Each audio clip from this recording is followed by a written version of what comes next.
वैसे शहर का ये हिस्सा इतना सेंसिटिव कभी नहीं था, पर कुछ दिनों से यहाँ कुछ टेंशन चल रही है। That's exactly what I'm saying, sir. उनका भी यही मकसद है कि यहाँ पर राइट्स करवाएं और हम लोग वहां से आर्मी को शिफ्ट करके यहाँ पर ले आएं, so that the LOC is free for them. उनका काम आसान हो जाता है. They can easily get into our country. I think आप सही कह रहे हैं. I'll talk to CM. So, young boy, what's happening? कुछ नहीं डैड, बस यूं ही। यूं ही मतलब? बलदेव साहब ने बुलाया नहीं आपको?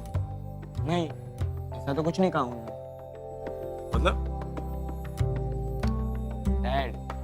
हाँ. डैड मुझे उनसे ट्रेनिंग नहीं लेनी। क्यों? डैड। हाँ. आज तो बड़ा इंटेंस डिस्कशन चल रहा है आप दोनों में। शुक्रिया. बस थोड़ी देर में ब्रेकफास्ट लगवाएं। ज़हन नसीब. हाँ, मजा आ गया. तो बेटा तुम कुछ कह रहे थे कि ट्रेनिंग नहीं लेनी है and something like that. Dad मुझे ऐसे बलदेव सर अच्छे नहीं लगते। क्या हुआ बेटा? ऐसा क्या कह दिया उन्होंने? हाँ? डैड वो बहुत रूड है और प्राउड भी। रूड और प्राउड है एसएम साहब. कैसे? डैड आपको पता है उन्होंने मुझसे क्या कहा? वो कहते हैं कि तुम भूल जाओ कि तुम सीओ साहब के बेटे हो और कहते हैं कि अगर तुमने ये नहीं किया तो मैं तुम्हें ट्रेनिंग नहीं दूंगा। ऐसा थोड़ी ना होता है डैड। ऐसा ही होता है बेटा. सही कहा उन्होंने. क्या है बेटा, हम लोग जितने भी ऑफिसर्स हैं, फिर चाहे मुझसे सीनियर ऑफिसर्स भी हों, हम सबके बच्चे, उन सबको सूबेदार मेजर साहब ही ट्रेन करते हैं. लेकिन मुझे नहीं लेनी उनसे ट्रेनिंग। उन्हें आपको आपके ऑर्डर्स फॉलो करने चाहिए थे ना। जब आपने उनसे कहा कि तुम मेरे बेटे को ट्रेनिंग दो, तो ऐसा कैसे कह सकते हैं कि तुम सीओ साहब को भूल जाओ? भूलना तो पड़ेगा तुम. क्या है, आर्मी में सब कुछ इंडिविजुअल के मेरिट के हिसाब से होता है, इंडिविजुअल के कैपेबिलिटी के हिसाब से होता है. जितने भी हम ऑफिसर्स हैं, हम सबके बच्चों को ये टेस्ट और ट्रेनिंग से गुजरना ही होता है. यहाँ पर पार्शियलिटी या कोई सिफारिश नहीं चलती मेरे बच्चे. पार्शियलिटी क्या डैड? डैड आप बॉस हो, यू आर द बॉस।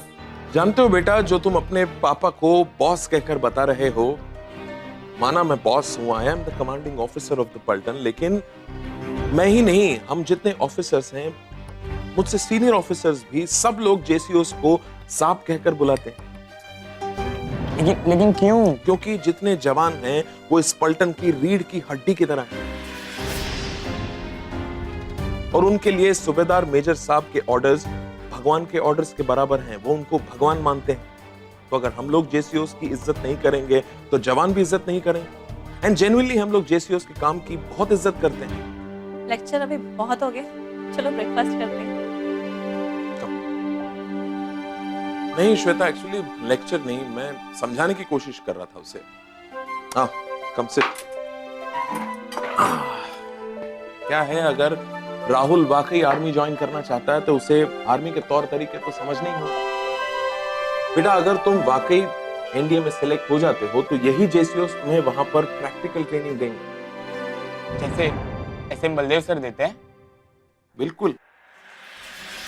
और क्या ही ये ट्रेनिंग, ये जो प्रैक्टिकल ट्रेनिंग होती है वहां पर, ये बहुत कड़क होती है. It's very intense. मतलब दिन भर के ट्रेनिंग के बाद यू आर ऑलमोस्ट डेड. बदन आपका ऐसे दर्द करता है, लेकिन next day it's just the same again. वो लोग फिर से they make you go through the whole thing again and again. लेकिन ये ट्रेनिंग आपको जिंदगी भर काम आता है. उनके पास जो भी एक्सपीरियंस है वो सारा कुछ आपको दे देते हैं, इसलिए हम उनको साहब कहते हैं. बेटा, dad I am sorry dad, मैं गलत था डैड. मैं साहब को जाकर भी सॉरी कह दूंगा और आपका बेटा सिर्फ घर में यही याद रखूंगा और ट्रेनिंग के वक्त सिर्फ एक इंडिपेंडेंट इंडिविजुअल हूं. That's like my boy. नाश्ता करो.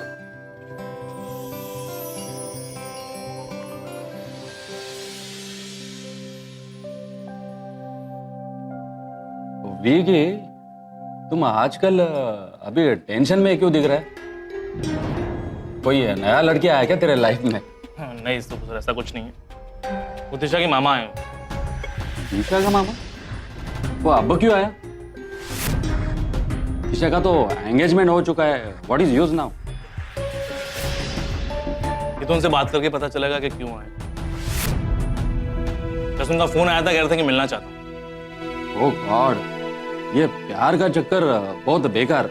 अब गैरी को देखो, देखो किधर देख रहा है, कभी हंसता है, कभी बात नहीं करता है। आजकल मेरा मजाक उड़ाना भी छोड़ दिया है। रियली यूजलेस फेलो, कौन किस? रियली सुबह सर? हाँ, 2-2 घंटा वो रात को वॉक पे जाता है, 2-2 घंटा उसका फोन एंगेज आता है। आई डोंट नो किसके साथ बात करता है। Only Gary knows and God knows. और हाँ, that Swati reporter, she knows. मैं तो बात ही नहीं करता सुबह सर। बात नहीं करता तो 2-2 घंटा फोन के साथ क्या करते रहता है? मैं तो सिर्फ सुनता रहता हूँ। तू क्यों नहीं बात करता? यार विक्की, वो मैंने कभी लड़कियों से बात ही नहीं की।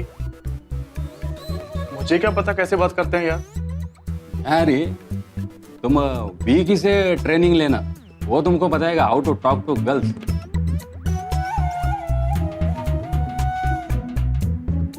Thank you Subu sir. Thank you Vicky. जो इसका हाल हुआ है ना, मैंने अपना हाल नहीं बनवाना। Thank you. चलिए सर, अभी ऑफिस चलते हैं, लेट हो रहे हैं। यस बट वो एक डाउट है मेरे को, ये दिशा का मामा all the way from Mumbai यहाँ तक ट्रैवल करके आया, उसका कोई डॉटर तो नहीं है ना जिसके साथ वो तुम्हारा रिलेशनशिप कुछ सोच रहा है? Be careful this time. अरे नहीं सर, ऐसा कुछ नहीं है। वो तब जब वो आएंगे और बताएंगे क्या बात है तभी पता चलेगा। मैं आपको शाम तक बताता हूँ। Okay, all the best for evening. Thank you sir. हाँ, all the best. Thank you Gary.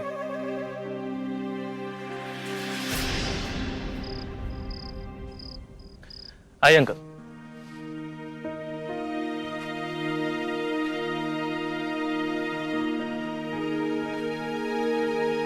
बेटे, ये तुम्हारे पलटन बेस तो बहुत ही अच्छी जगह है और मेस का खाना लाजवाब था। Thank you uncle. बस यही मेरी जिंदगी है। और ये जो आप पीछे देख रहे हैं ना, ये हमारे सीईओ साहब का ऑफिस है। फिलहाल तो ये बंद हो गया, तो हम यहाँ बैठकर इत्मीनान से बात कर सकते हैं। बैठिए।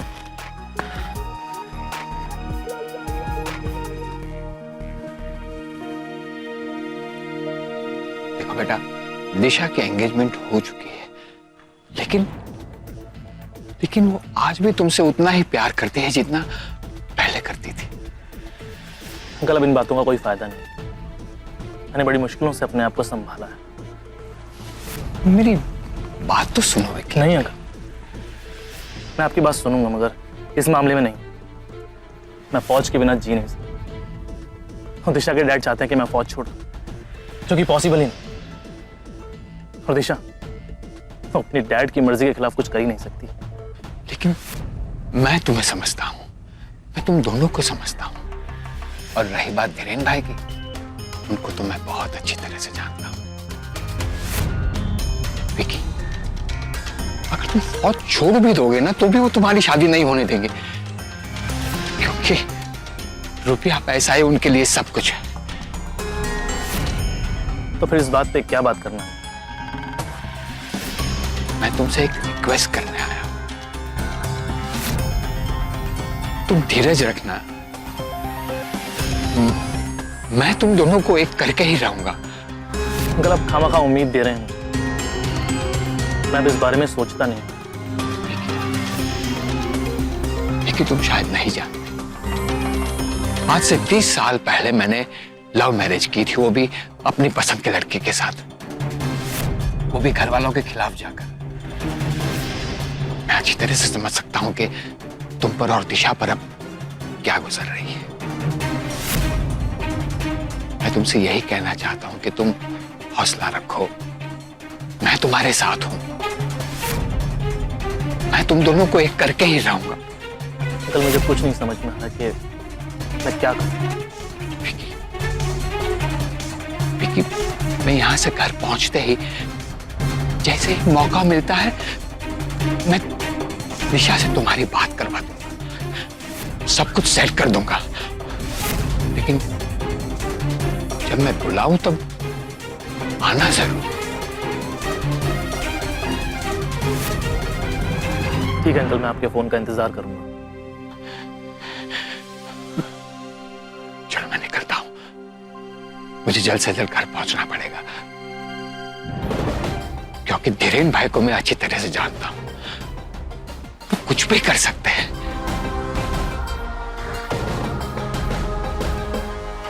ठीक है, चलिए मैं आपको आपके होटल तो छुड़वा देता हूँ।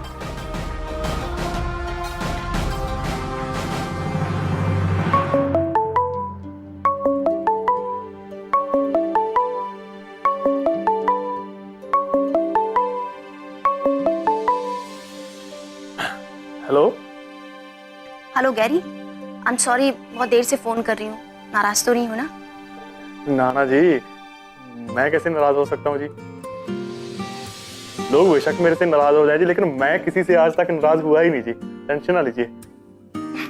मुझे पता था, अच्छे लोग नाराज थोड़ी हो। खैर चलो, अब मैं तुम्हें बता ही दूं कि आखिर इतनी देर हो क्यों गई।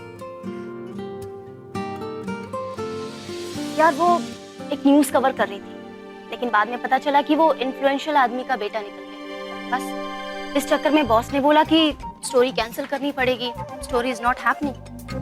डिसअपॉइंट हो गई यार, मुझे लगा था कि ये बहुत ही इंटरेस्टिंग स्टोरी हो सकती है, but now I am very very very disappointed.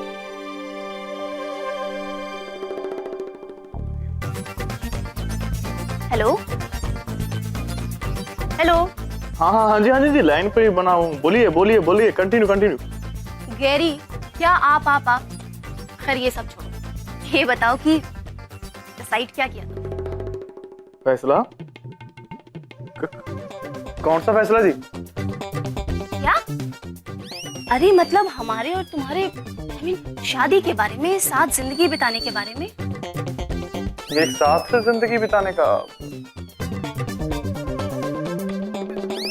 देखिए स्वाति जी, एक्चुअली ना मैं शादी के चक्कर से ना थोड़ा दूर रहना चाहता हूँ जी। मुझे ना शादी वादी करने का कोई अभी इरादा नहीं है जी। मैं सच्ची दिल की बात बता रहा हूँ जी, आप बुरा ना मानिए। शादी वादी अच्छी नहीं लगती जी, बात ये है जी। गैरी, तुम बहुत अच्छे इंसान, but let me tell you one thing कि तुम इस दुनिया के सबसे सबसे सबसे अनरोमांटिक और ड्राई इंसान ही। अच्छा इंसान होने का ये मतलब नहीं कि तुम प्यार वार, खैर छोड़ो, तुमसे बात करना मतलब दीवार में सिर लड़ाना है। चलो फोन रखती हूँ, बाय। मौका मिला तो फिर कभी मुलाकात हो जाए। बाय जी, बाय जी, बाय।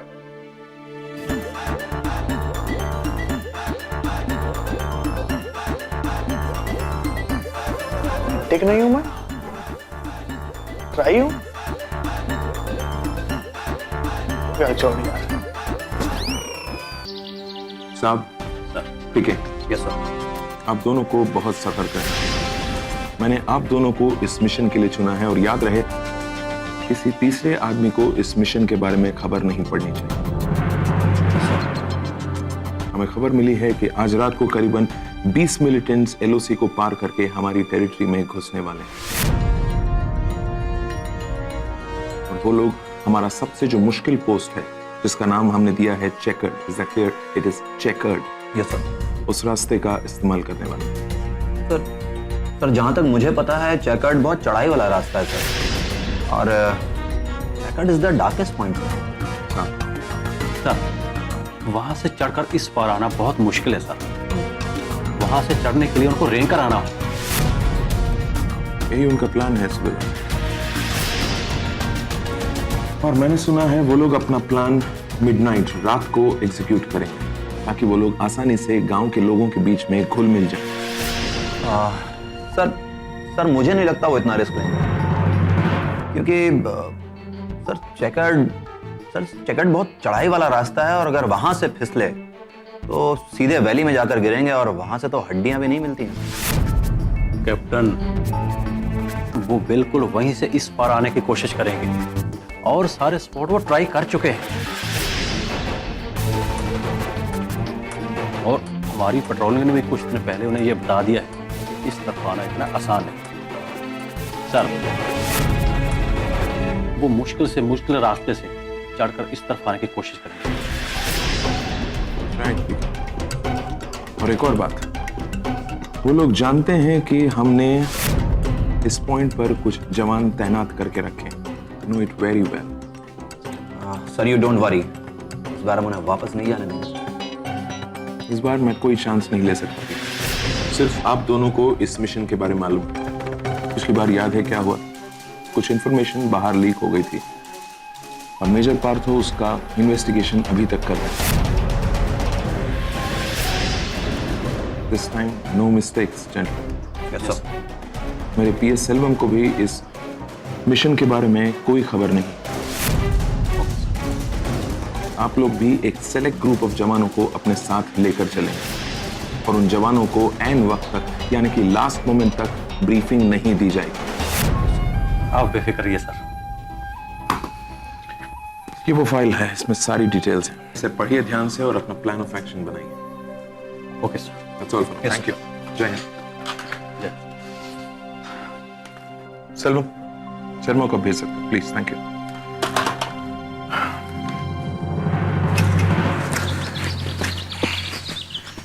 यार ये अब भी जाना है क्या?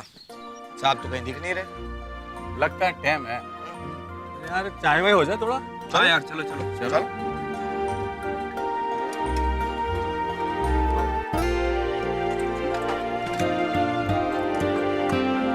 अरे भाई सुरेंद्र, 5 चाय लाना।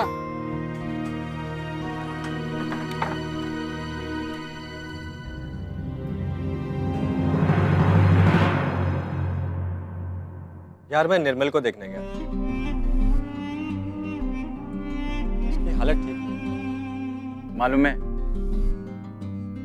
भाभी जी कह रही थी कि निर्मल को दिल्ली शिफ्ट कर रहे हैं। पर मांगी भाई दिल्ली क्यों?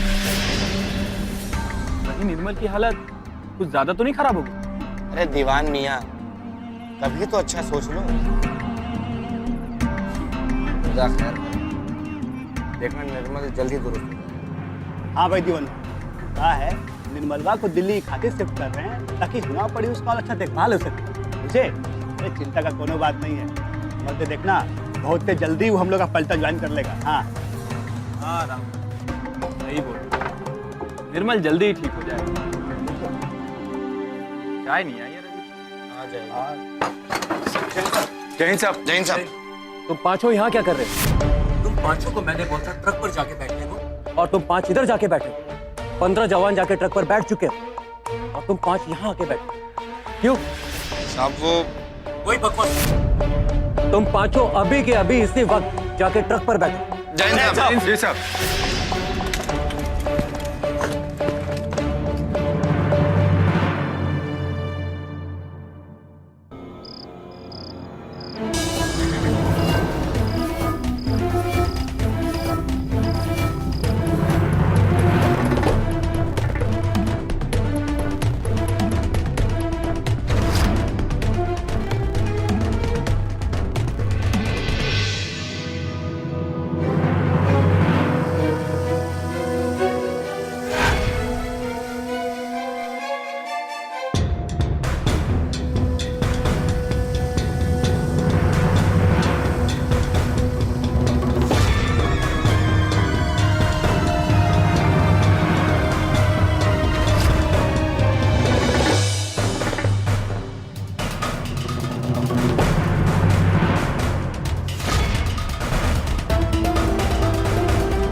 प्रिया की बहुत फिक्र हो रही है। डॉक्टर ने क्या कहा? कह रहे हैं शायद टाइफाइड है, बट अभी तक कुछ कंफर्म नहीं है। इधर प्रिया की बीमारी और उधर करण, उसका बिहेवियर आजकल मुझे समझ नहीं आ रहा। मतलब अपनी माँ की तरह वो भी मुझे शक की नजरों से देखता है।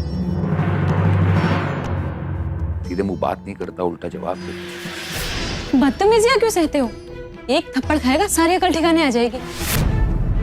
हाँ, मुझे कभी कभी लगता है कि ऐसा करना चाहिए, फिर सोचता हूँ कि हालात कुछ ऐसे हैं। उसकी क्या गलती है? बच्चा है, मासूम है। इंदर, एक ड्रिंक बना दूं? You'll feel better. Feel better. I don't know. तुम्हारा टेंशन दूर हो जाएगा and you'll feel stress free. ठीक है, छोटा सा बना दो, मुझे हॉस्पिटल जाना। Sure.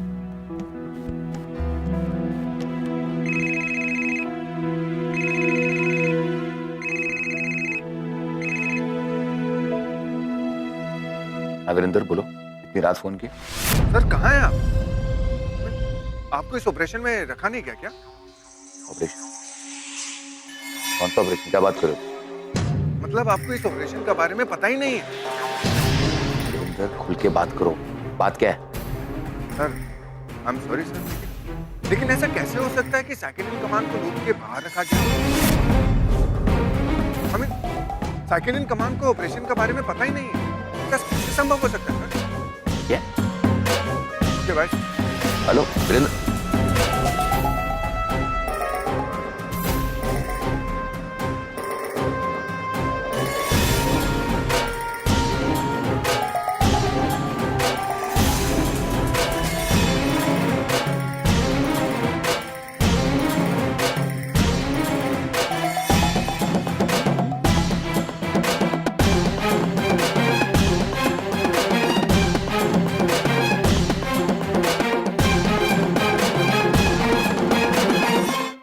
सर, पिछले काफी वक्त से ये लोग हमारे हाथ से निकल रहे हैं, जिससे कि हमें फ्रस्ट्रेशन होती थी और हम कुछ नहीं कर सकते।